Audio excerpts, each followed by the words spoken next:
जो है वो देखिएगा क्या है। This formula relates the focal length of a lens to the refractive index of the, हाँ देवेन बताओ।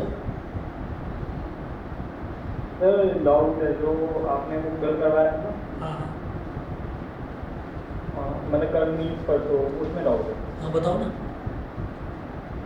लाइक मुझे वो जैसे ए पी वो है ना साइन उनकी वैल्यू में लाइक मुझे क्या था किसकी किसकी समझा नहीं मैं। सर आपको व्हाट्सएप कर दो।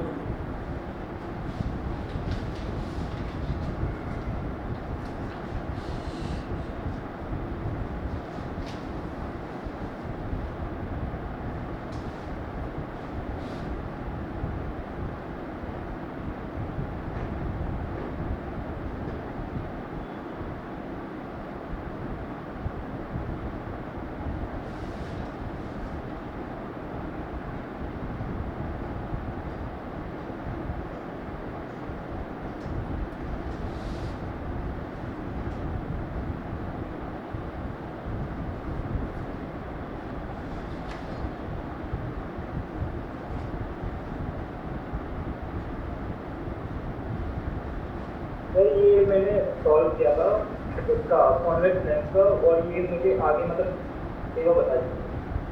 देखो ये म्यू1 NN plus IP convex lens का कौन सा केस है, ये फोर्थ केस है थर्ड केस है? सही थर्ड जिसमें ये लेंसेज से रेयर में जा रहे हैं। हाँ ठीक है ठीक है।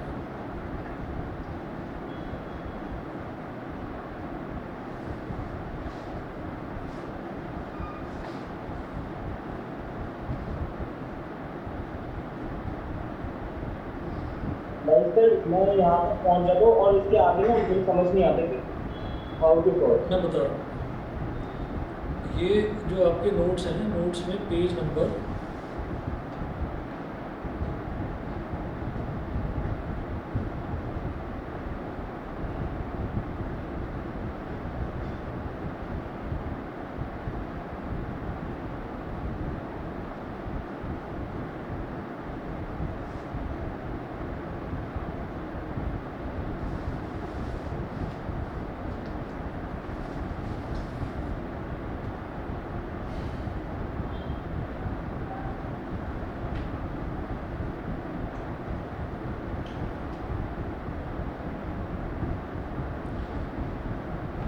ये पेज नंबर 47 पर दे रखा है। The object lies in the denser medium and the image formed is real, यही वाला पूछ रहे हो ना?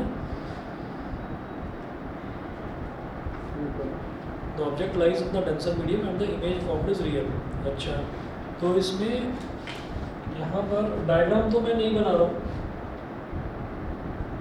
सर वो डायग्राम भी जो है वो वाला बता दीजिए। हाँ हाँ मैं बता रहा हूँ अभी। तो यहाँ पर एक चीज़ देख लीजिए, जैसे I था तो I की वैल्यू आई थी गामा माइनस अल्फा, है ना? इसको इक्वेशन नंबर 1 बोल दिया था। और जो R है, R की वैल्यू आई बीटा प्लस गामा, इसको इक्वेशन नंबर 2 बोल दिया आपने, ठीक है? उसके बाद आप आ जाइए पेज नंबर 48 पर। पेज नंबर 48 पर अल्फा जो है, अल्फा की वैल्यू NM/2p, बीटा की वैल्यू NM/IP और गामा की वैल्यू NM/Cp, ये था। इसके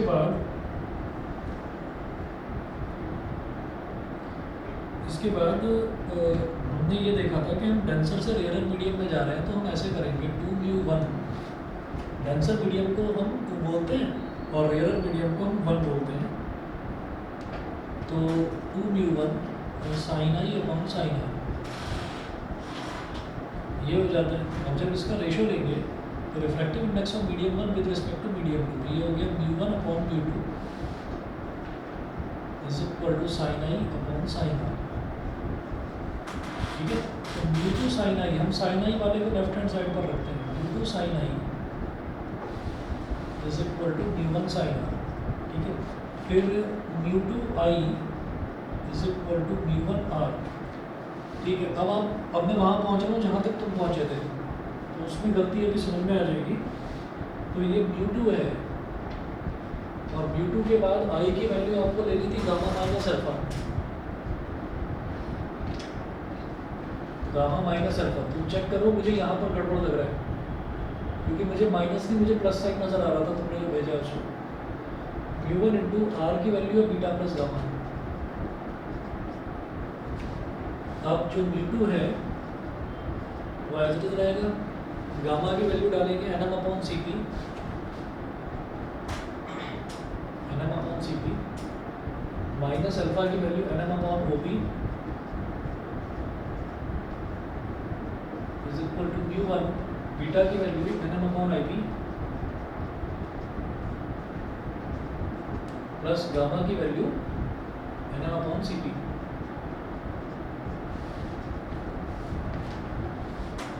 लेफ्ट हैंड साइड में भी एनएम कॉमन ले लो, 1 upon C P minus 1 upon O P, mu one NM common ले लिया तो 1 upon I P plus 1 upon C P, NM से एनएम कैंसिल आउट हो गया, म्यू2 को इधर मल्टीप्लाई करो, म्यू2 अपॉन सी पी। अभी तक क्लियर है कि नहीं? ये सर ये हो गया mu one upon I P plus mu one upon C P, ठीक है। इसके बाद आगे का देखिएगा, सी पी वालों को इधर ले आएंगे, ये इस तरफ आ जाएगा mu one upon I P minus mu two upon O P is equal to mu one upon C P minus mu two upon C P, ठीक है। अब साइन कन्वेंशन यूज करेंगे तो आप ये देखिएगा कि यहाँ पर जो हमारा इमेज है, इमेज राइट साइड में बढ़ रही है, तो आई पी इमेज का डिस्टेंस पोल से ये प्लस बी के बराबर है। Sir mu two upon OP plus minus है, म्यू2 अपॉन ओपी नहीं माइनस है, सर फिर mu one upon IP minus minus ये लेफ्ट में लिखेगा तो म्यू1 अपॉन आई पी, हाँ ये माइनस में, सही है, ये प्लस में ना, इधर आकर माइनस में है ना, और ये वाला जो है ये माइनस में, ठीक है।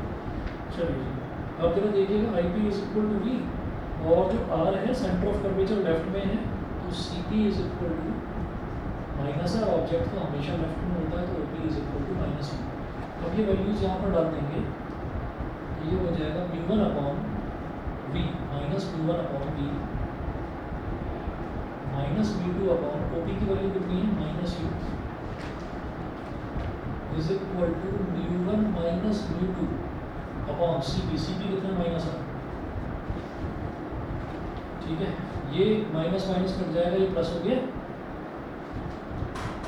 हमें v वाला v u और r इस तरह से रखना होता है, तो v वाला u रखने से पहले नहीं तो नेगेटिव ले लिया कॉमन, u1 अपॉन v minus mu two upon u is equal to negative common ले लिया, तो u1 minus mu two upon r, तो नेगेटिव से नेगेटिव कट गया, mu one upon v minus mu two upon u is equal to mu one minus mu two upon हो गया। बताइए जी, clear है? ये तो ठीक है, चलिए जी, अब आ जाइए लेंस मेकर्स फॉर्मूला पर, जो मैं आज डिस्कस करना चाह रहा हूँ। पेज नंबर 55 है। This formula relates the focal length of a lens to the reflective index of the lens material and the radii of curvature of the two surfaces. Radii of curvature of the two surfaces, उससे ये relate करता है reflective index, ठीक है। तो देखिए lens makers formula for a double convex lens, तो एक डबल कॉन्वेक्स लेंस का लेंस मेकर्स फॉर्मूला देखेंगे। Consider a thin double convex lens of refractive index mu2 placed in a medium of refractive index mu1. Here mu1 is less than mu2. तो जो rare medium होता है ना, rare medium का refractive index वैसे भी denser से कम ही होता है। तो lens makers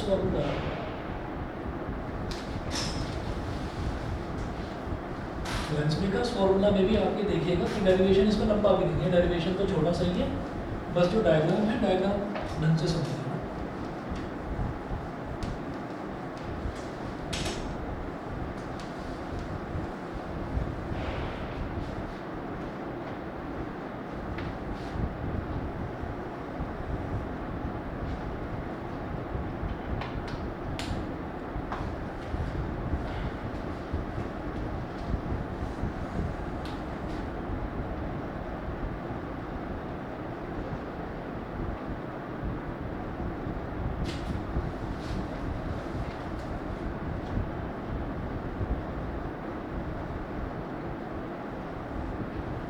lens makers formula. तो लेंस मेकर्स फॉर्मूला में हमने एक कॉन्वेक्स लेंस बना लिया पहले, तो ये कॉन्वेक्स लेंस है। अब ज़रूरी नहीं है कि इधर वाला जो है इसका रेडियस ऑफ कर्वेचर और इधर वाले का रेडियस ऑफ कर्वेचर वो इक्वल हो, ये ज़रूरी नहीं है। हो सकता है ये ज़्यादा गहरा हो सकता है ये कम गहरा हो, ठीक है। तो ये प्रिंसिपल एक्सिस, ठीक। अब इसको वर्टिकली ऐसे दो पार्ट्स में डिवाइड करिए।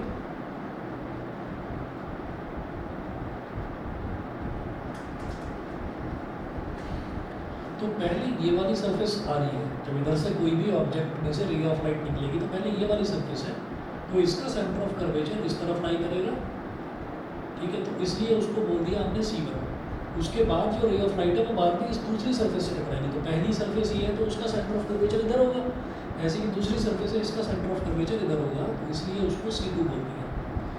अब हमने क्या करा कि यहाँ पर रख दिया ऑब्जेक्ट, यहाँ पर ऑब्जेक्ट रखा तो ऑब्जेक्ट ऐसे जाएगा और ये टकराएगा। अब ये वाला जो मीडियम है ये है denser medium, sorry rare medium mu one, ये म्यू2 डेंसर मीडियम और अगेन ये म्यू1 रेयर मीडियम। अब रे ऑफ लाइट कहाँ जा रही है? रे ऑफ लाइट ये ऑब्जेक्ट है, ऑब्जेक्ट से जा रही है कहाँ पर? रेयर से डेंसर मीडियम के अंदर जा रही है। तो अब आप क्या करिए, ये वाला जो सरफेस है इस वाले सरफेस पर नॉर्मल बनाइए। तो इस वाले सरफेस का सेंटर ऑफ कर्वेचर है, उससे लाइन ड्रॉ कर दो ऐसे, ठीक है। तो ये नॉर्मल हो गई। अब आप ये बताइए, जब ये रेयर से डेंसर में एंटर कर रहा है तो it will bend towards the normal, ठीक है। अगर मीडियम चेंज ना होता तो ये सीधा निकलता, अब ये हल्का सा मुड़ जाएगा, ऐसे हो जाएगा।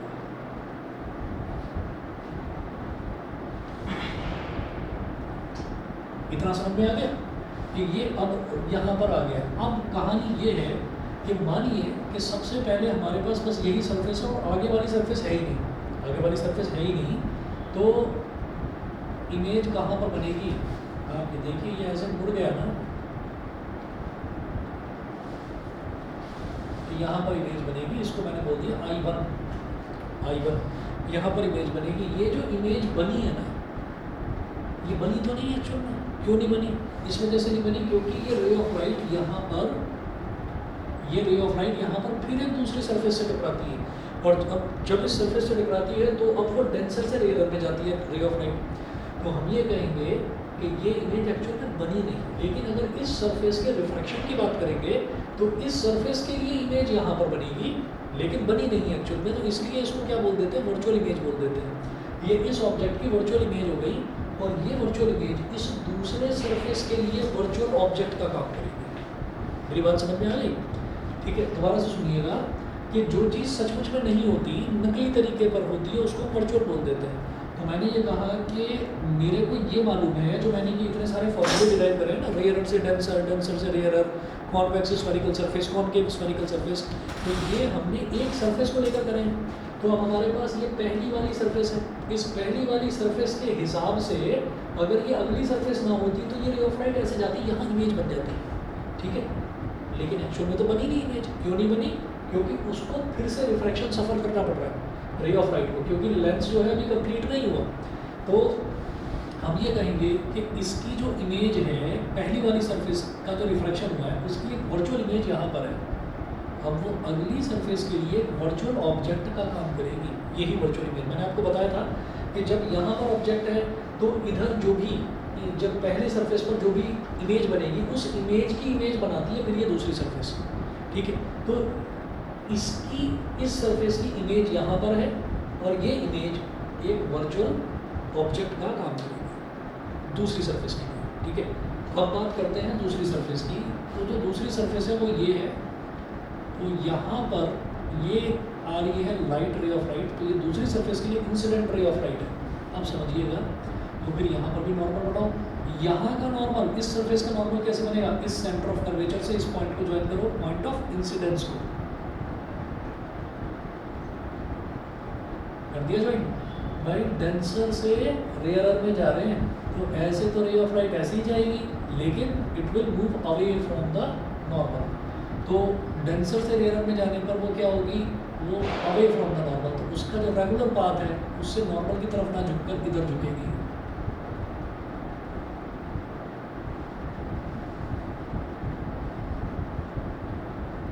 इसको थोड़ा सा इधर बना लेता हूँ सेंटर ऑफ कर्वेचर।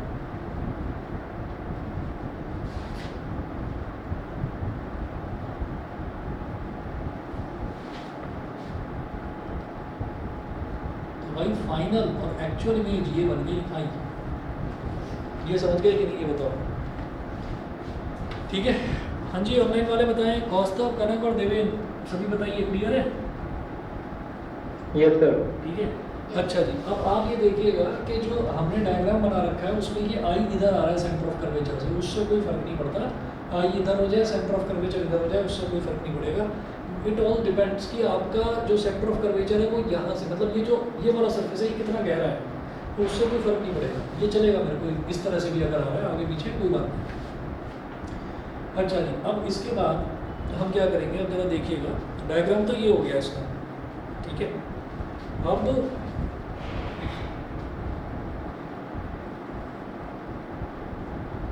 यहाँ तक वाला, इस कर्व पाथ से यहाँ तक वाला डिस्टेंस हो जाएगा R2, और इसी तरह से इस कर्व पाथ से यहाँ तक वाला डिस्टेंस जो है वो हो जाएगा R1। तो इसलिए ना इसको इस तरीके से दिखा दिया, यहाँ से मिटाकर R2 लिख दिया और इधर R1, ठीक है। ये नहीं दिखाया कि ये यहाँ से यहाँ तक है और ये यहाँ से यहाँ तक है, उससे बिना मतलब कन्फ्यूजन होता, तो इसलिए इसको R1 R2 ऐसे दिखा, समझ गए? नहीं समझे? भाई R1 यहाँ से लेकर यहाँ तक वाला डिस्टेंस है, तो मैंने यहाँ पर एक एरो नहीं दिखाया, चाहे तो दिखा दो, ठीक है। और ये यहाँ से यहाँ तक वाला डिस्टेंस है, तो एक एरो यहाँ पर दिखा दो, तो ये R2 यहाँ तक है और R1 यहाँ से यहाँ तक, या अलग अलग करके दिखा दो, दोनों लाइन्स को अलग अलग करके दिखा दो। उसके बाद देखिएगा ऑब्जेक्ट जो है यहाँ से इस जगह से ऑब्जेक्ट का जो डिस्टेंस है that is u, small u। उसके बाद यहाँ से इमेज का डिस्टेंस,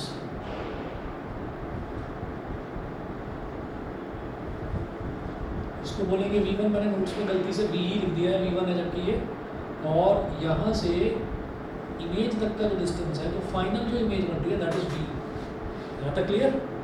ठीक है, अब आगे देखिएगा,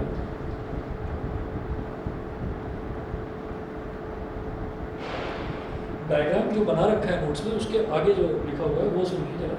suppose a point object O is placed on the principal axis in the real medium of refractive index mu1। तो ऑब्जेक्ट जो है वो यहाँ रखा हुआ है real medium of refractive index mu1, यहाँ पर। The ray OM is incident on the first surface ABC।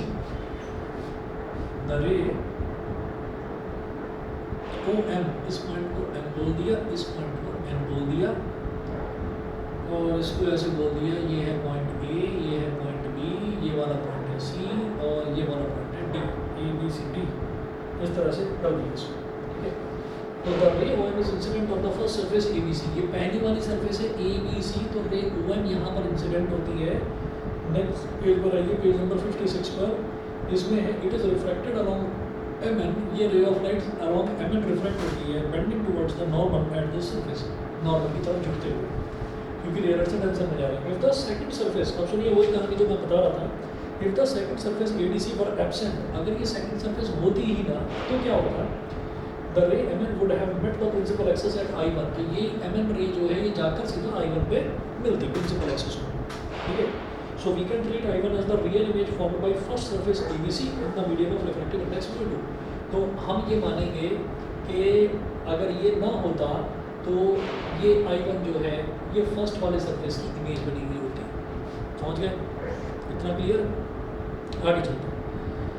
अब है for refraction at surface ABC we can write the relation between the object distance u, image distance v1 and radius of curvature r1 as.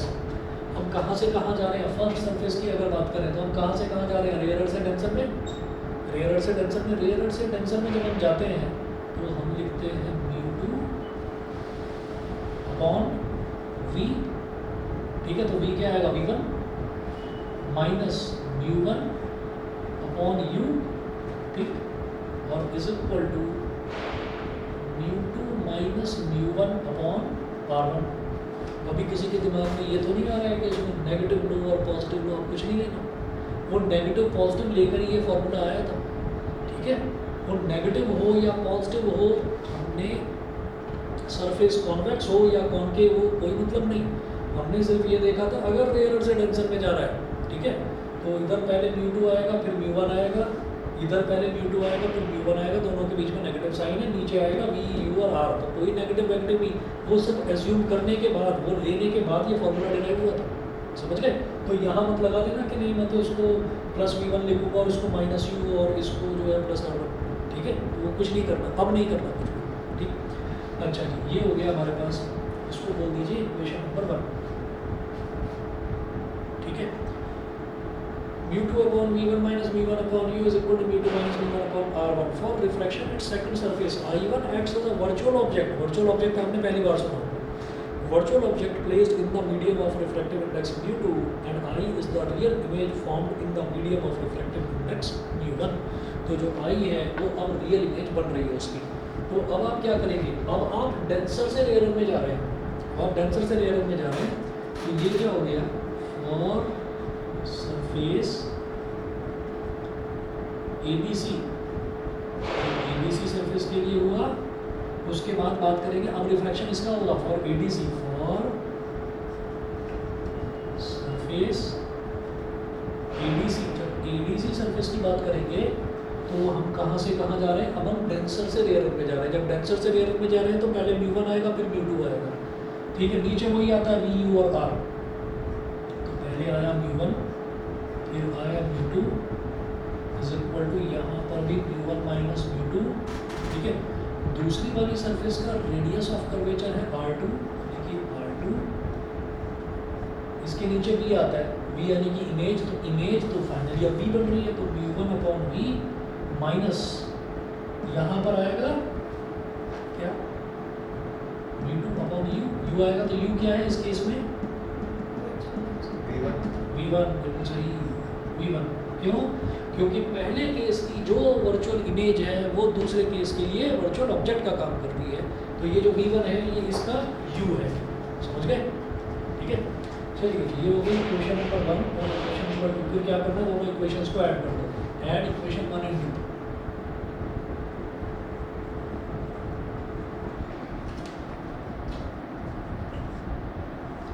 Add equation 1 and 2, तो μ2 upon v1, μ2 upon v1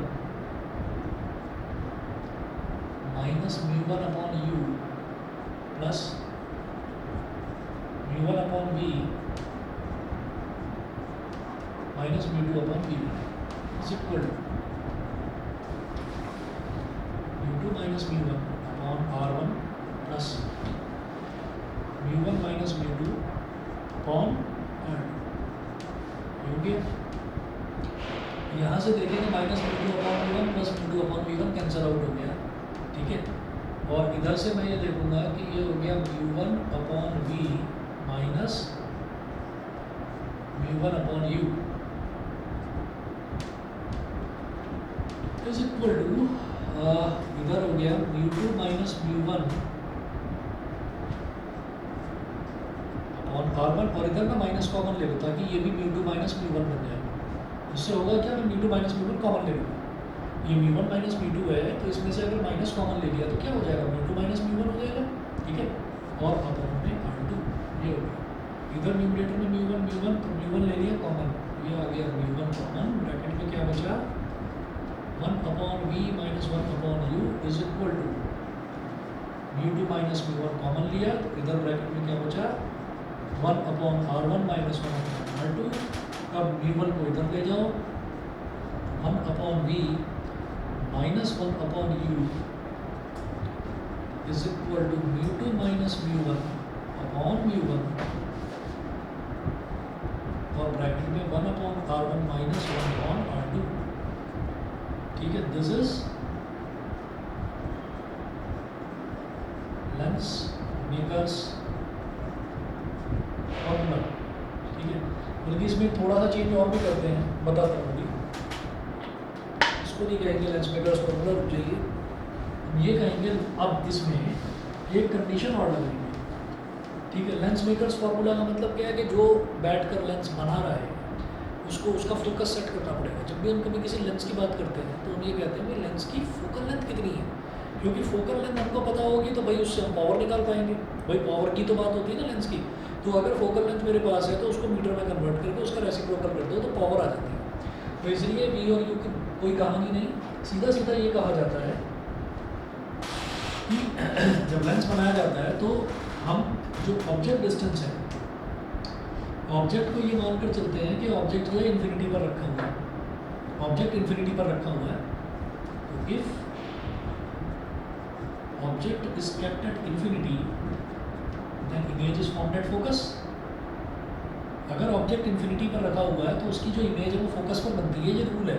ठीक, तो हम क्या करेंगे, v की जगह तो लिख देंगे f, माइनस u की जगह लिख देंगे infinity is equal to μ2 minus μ1 upon μ1 into 1/r1 minus 1/r2। ठीक है, और ये जो इक्वेशन थी ना, इस इक्वेशन को मैंने बोल दिया इक्वेशन नंबर 3। 1 और 2 तो ये थी, इसको इक्वेशन नंबर 3 बोल दिया। और अब यहाँ से 1/∞ क्या होता है, 0 होता है। ये हो गया 1/f is equal to μ2 minus μ1 upon μ1 bracket में 1/r1 माइनस 1/r2। ये हो गई equation number 2। This is lens makers formula. तो कोई भी जो लेंस मेकर लेंस बनाता है तो वो कैसे बनाता है, वो ऑब्जेक्ट को मानकर चलता है कि ऑब्जेक्ट इन्फिनिटी पर रखा हुआ है। अब ये बताइए कि उसकी इमेज कहाँ पर बनेगी। ठीक है, तो ऑब्जेक्ट को इन्फिनिटी पर मानकर और फिर उसकी इमेज जो है वो फोकस पर बनती है, तो उस हिसाब से फोकल लेंथ निकालिए। डर गया मैंने कि पता नहीं ये आवाज़ कैसे।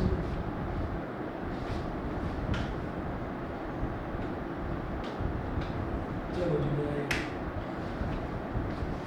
स्पार्किंग हुई थी। अरे ये खराब हो रखा था, इसको मैंने जुगाड़ करके ठीक कर रखा था, रबर बैंड उसी का डला रखा था। सिस्टम तो बच गया ना। ठीक है, ये प्रतीक नहीं है, दिव्य नाम। चलिए जी, तो ये हो गया this is lens makers formula. अब आप ये देखिए कि अगर मैं इक्वेशन नंबर 3 और इक्वेशन नंबर 4 को इन दोनों को इक्वेट कर दूँ, क्योंकि आप ये देखिए इक्वेशन नंबर 3 का भी राइट हैंड साइड और 4 का भी राइट हैंड साइड दोनों सेम है। तो इक्वेट कर दो 3 और 4 को, क्या हो गया, प्रतीक की याद आ रही है। वो सीन सोच के हंस रहे हो।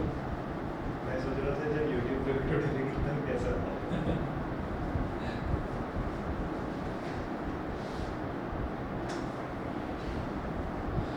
सर जिसने भी वैसे लेंस मेकर्स फॉर्मूला पे रिसर्च करी होगी उसको कोई रेफरेंस मिल नहीं रहा होगा, तो उसने सोचा होगा कि V1 के लिए हाँ, लेकिन सिमेट्री लगा के V1 लेफ्ट साइड में आ जाएगा, उस हिसाब से नहीं कर सकते।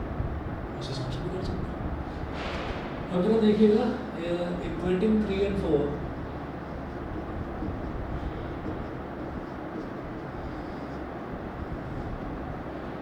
तो क्या हो जाएगा, 1/f is equal to 1/b minus 1/u।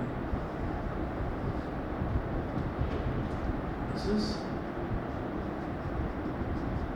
Thin lens, इसको थिन लेंस फॉर्मूला बोलते हैं। सही है, इसको बोलते हैं thin lens formula. 1/f is equal to 1/b minus 1/u। ठीक है जी, तो आज इतना ही कर लीजिए, बाकी मैं आपको कराऊंगा परसों की क्लास में। परसों को भी ना यही टाइम है, कल का मैं ऑफ रखूँगा, कल मेरे को कुछ काम है, कल नहीं रखूँगा क्लास। ठीक है, तब तक आप इतना प्रिपेयर कर लीजिए। ठीक है, क्लियर तो है ये, क्लियर है।